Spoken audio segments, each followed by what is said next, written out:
Well, 25 years ago, a local unsolved crime went nationwide. In January of 1990, Unsolved Mysteries reenacted the Signal Mountain ATV murders. But at that point, it had been a year and a half since the bodies of 3 men were found in the mountain.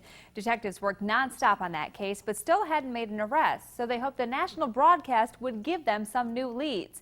Here's an update on the case the day the show aired.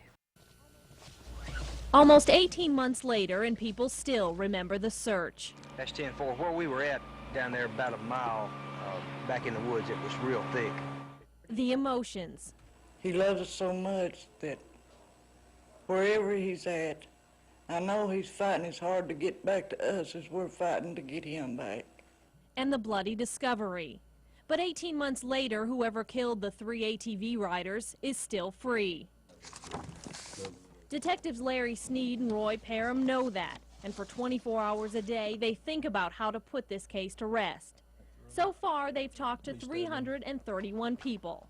They all have been transcribed. We have transcripts we go back to and read them, mark them. There's several of them that we've already marked, highlighted the important parts out of them.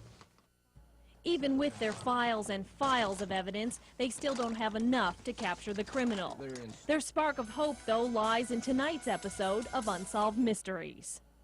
The crew from Unsolved Mysteries went to great lengths to recreate the events exactly as they happened. They even came up here to Suck Creek Mountain where the bodies were found. They used local actors and mannequins and brought back to life the night those murder victims were discovered. The detectives are hoping, once the nation watches this, they might come up with their missing link.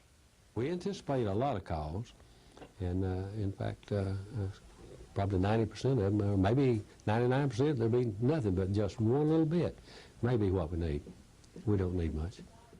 Both detectives didn't want this case in the national spotlight. Now they hope the TV coverage will make the right people come forward and talk.